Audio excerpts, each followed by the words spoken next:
नमस्ते. आम्ही आलो त्या वडगावमध्ये लाईव्ह लॉट काढायचे होते, पण काही कारणास्तव लॉट काढायचे थांबलेले आहेत. तर आपण जाणून घेऊया.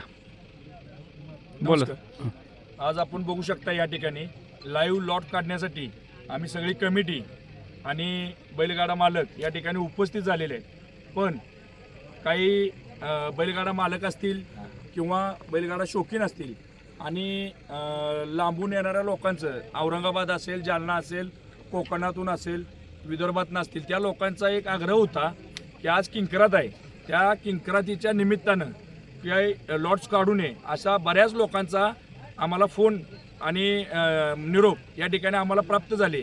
त्याबद्दल आम्ही कमिटीने आता असा निर्णय घेतलेला आहे की हे लॉट्स आपण पूर्ण नियोजन केलं असताना सुद्धा सगळ्यांच्या विनंतीला मान देऊन हे आपण लॉट्स सकाळी 8:30 वाजता आपण 9 वाजेपर्यंत आपण या ठिकाणी मैदानात ते लॉट्स पाडणार आहोत.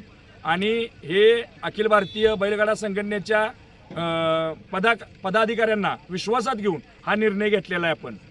आपण संघटनेची मदत घेतलेली आहे, म्हणजे काय अडचण नका. आपण सर्व काही संघटनेचे पदाधिकारी आहेत, तात्या असतील, सर्व संघटनेचे पदाधिकारी यांच्या संघ आपण सल्लामसलत करून हा निर्णय आपण या ठिकाणी जाहीर करतोय.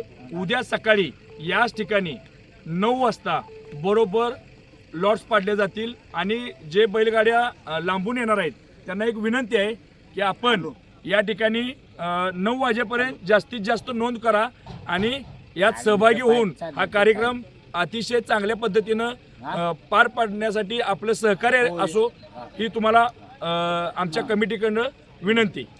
धन्यवाद.